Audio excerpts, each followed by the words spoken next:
Vibes. I'm Lanikia, and you're watching What Happened on the Soaps. This is General Hospital Edition. Today is Friday. Yay!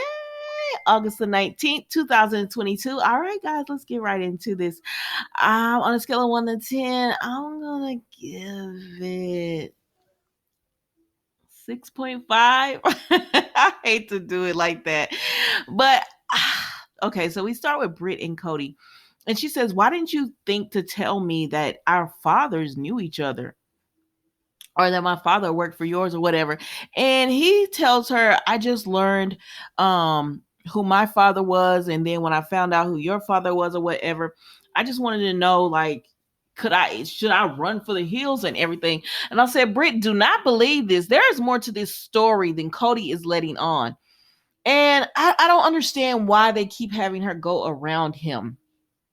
Everything about him says opportunist. I told y'all from the very beginning, Cody has like this aura of bumness. I don't know. I don't want it with Britt. And I don't know. It's just something about him. I don't trust it. But for some reason, she keeps going around him. Like she keeps saying she doesn't want to be around. She doesn't want him. He's shown himself, but she's still there. But anyways, they're about to go on another date to the Quartermaine picnic and everything. And I just don't trust Cody. I do not trust him, but we're going to see. So then we see Gregory, Finn, and Violet. And so they're talking about Elizabeth, and they say, about why Gregory tells Finn, if you go and dig into Elizabeth's past with her parents, you might lose Elizabeth. Finn already knows this, but he's going to do it anyways because he says he doesn't understand why they can't, why they act like they don't exist. And Violet said, is Elizabeth seeing ghosts again? And he's like, no, baby. I love me some little Violet. She's so cute. He's like, no, it's nothing like that. And then the grandpa covered and said, it was about the grandparents or whatever. Anyway, so Finn goes to the hospital. He has to go to work and wants to speak to Elizabeth as well. And Gregory says, I'll take care of Violet. So then Elizabeth is at the hospital, right? And TJ walks in and he was like, what happened? And she said the collection tube broke in her hand. Or he was like, did Scott upset you? Is everything okay? And she was like, yeah, everything is fine or whatever. So they're going to have an x-ray to make sure that they got all the shreds of glass out of her hand and everything. And just TJ says, we all go through hard stuff. So if you just need to talk, I'm here. I said, so that's TJ's character. He's like, y'all don't really have a storyline for him. He just flits in and out of everyone else's storyline. But I do like TJ. So I'm okay. Okay, we'll be okay with it. So anyways, he's making sure all that's done. And while he's doing that and calling to get the x-ray, Elizabeth has a vision of the stairs, and she has a vision of she's falling down them. And I said, Elizabeth, did you push somebody down the stairs? Or did somebody push you? Like, what happened here? Did you get into a fight with a young lady over your dad? Because someone said this. Oh my gosh, I hate that I can never remember. I gotta start writing names down in the comments that it looks like someone Elizabeth's age. I said, what did she have a fight over a young lady about her dad, and she pushed her down and something happened to her? Like, what happened?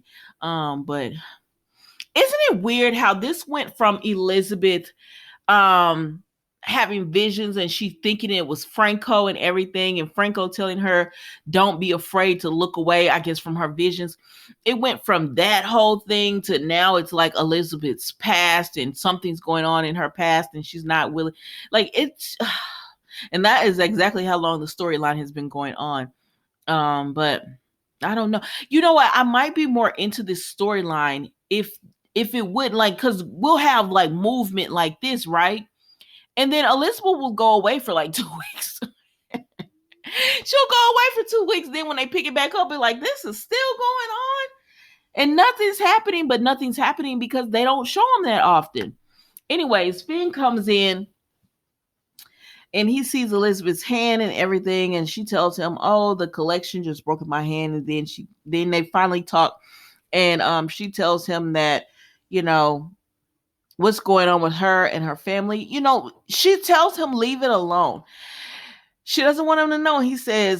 She says, are we good? And she says, we're good. And he says, I feel like if you told me the truth about what's going on, then we would be good. Okay, fair. I don't know. At this point, I'm just like, okay, if she doesn't want to tell you, then just let her know at this point, we can't be in a relationship or something, because right now it's getting a little bit annoying that he's always just on her. And I know he wants her well-being. He wants to make sure she's well and everything, but he crosses the line sometimes. And this case in point, he reaches out to her mother to see what's to try to figure out exactly what's going on with her. As Elizabeth said, you're not a psychiatrist, leave that to Kevin. So I could understand if he had reached out to Kevin and said, Kevin, I think you need to talk to her more, and let Kevin go one-on-one with her. Now I know Elizabeth is fighting this and everything, but Finn just always buzzing around her. I don't know, for some reason that just annoys me. I don't know what's going on. So then we see the Davis girls, Alexis, Molly, Christina, and Sam all together. And I like this part of the episode. They were all together, and it was so cute how they got in front of their mom. And Christina was like, I got a promotion at Charlie's. And then Molly was like, she's thinking about going into criminal defense like her mom. And Alexis was trying to contain her excitement. Then they're like, okay, Sam, what's going on with you? She was like, oh, Dante trying to move it. we trying to move in together. And they were like, that's good. And then they were like, what's going on? What? And she said, nothing. I don't want to talk about it. And Alexis is like, no, don't pester her. And then Christina and Molly are like, we should talk about this, Sam. Like, why don't you want to move in? And Alexis is like, no, leave her alone. And then Sam was like, I don't want to talk about this. And Alexis says, yes, but you're going to tell me what's going on. So she does. And she just tells them about Lulu. And, Dante's feelings and how she doesn't want to rush things. She doesn't want to mess everything up. And before she can continue to talk, she gets a notification, so she has to leave. And then we see Sam leaves, but Gregory and Violet approach, and she's like, Grandpa, that's the lady you hit with the frisbee. So they sit down or whatever, and she says, I think she said something like, I like you as much as you like her grandpa. And she says, I like your grandpa's writing and everything. But anyways, it was a cute little scene where Violet was just talking about, her grandpa and Alexis. Molly and Christina really didn't say too much in this scene. They pretty much gave it to Violet. And she was just talking about how grandpa does the best bedtime stories and everything.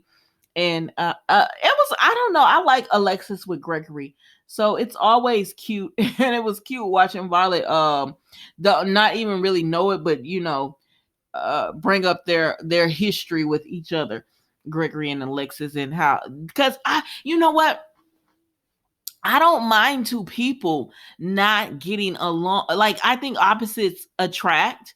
And so I don't mind two people who are very strong-willed and strong-minded, and they're very opinionated. I actually enjoy seeing them riff off each other. So that's why I like Gregory and Alexis. But anyways, that's pretty much it with them, y'all. So then we see Dante and Olivia, and she's talking to him about everything that's going on with she's getting the Quartermaine picnic and everything together. And then she tells him that you're invited, you can bring in Sam. And he was like, yeah. And she was like, what's going on? And he said, it's fine. And she was like, when you say it's fine, I already know something's going on. So then he starts talking about Sam and Lulu, and Dante still has feelings of guilt about Lulu and everything that happened with Lulu and everything. And she was like, you just need to, don't blame yourself for that. It wasn't your fault. And she says, you just need to focus on Sam and move on. And so then when Sam comes, she and Dante, I think she might have been wanting to tell Dante about taking the next step, but he says we can take it slow and everything. And she's like, yeah, I'm gonna go to the picnic and stuff with you. And then they hug and they're still not on the same page. And I'm like, oh, child, I can't. So then we see Maxie and Spinelli, and Spinelli has feelings for Maxie. She doesn't see it, but he has feelings for her because she says, okay, if you're over Brit, like this, who's the next lucky lady? And he's like, no, no, no. And she's like, why don't you get society setups to connect you? And he's like, my match isn't in society setups. And she was like, well, what is it? And she is his match, but he can't tell her that because then Austin shows up. And she's like, oh my gosh, I thought you were going to be gone longer. He said, nope, I handled what I needed to handle, and everything is cool. So then he and Spinelli and all them talking, and they talk about the Quartermain picnic, and then Mason shows up. I said, now Mason, you gonna come into the light? He said, yes, I am. Because when he shows up, they're like, who is this? And he says, I'm a cousin or something like that, but we want Austin back with the family. And Austin says, my life is here now. And I said, what y'all gonna bring to the light? Like, it's too, you know what, that's what it is. There's too many secrets. There's too many secrets going on with new people. And that's what about that's one of the things I love about General Hospital, but also think one of the things I hate. Like, y'all keep adding storylines, and then you'll close only one. Like, you close the Trina storyline and the Marshall storyline for those people, but then we still have this Austin storyline that's up in the air, and it's been up in the air for a while now. And then we still have the Cody storyline where he came in and you could clearly tell he's up to something, but it's up in the air. And then the Valentine, like, all these different storylines are just up in the air or whatever. And sometimes they're not some of my I hate to say this, they're not some of my favorites on the soap, because it, and not because I don't like them. It's because the guy who plays Austin is a terrific actor. I don't really care for him in this particular role, but he's a terrific actor that y'all don't play enough. Like, Austin will be there, and then he might go away for a week, maybe a week and a half, and then he'll pop up, and then they'll bring the storyline up again. It's just it's too, like, you forget storylines are going on, and that's my only complaint about this. But anyways, so Mason is there, and he's coming to the picnic because Maxie invited him. Spinelli already getting alerts like something right here. But anyways, he tells Maxie, come talk to me about daycare because your parents can't keep your kids all the time. I said, well, I can't tell. So they said, okay. And then Mason says, excuse me, Austin tells Mason, you're not going to that picnic. And Mason said, yes, I am. I'm going because, he doesn't want him there. And y'all, that was General Hospital today. Don't forget to like, comment, and subscribe to the channel. And thank you so much for watching. It is the weekend, guys. Be safe, be blessed, and enjoy your weekend. I'll talk to you on Monday for another edition of What Happened on the Soaps. General Hospital. Goodbye.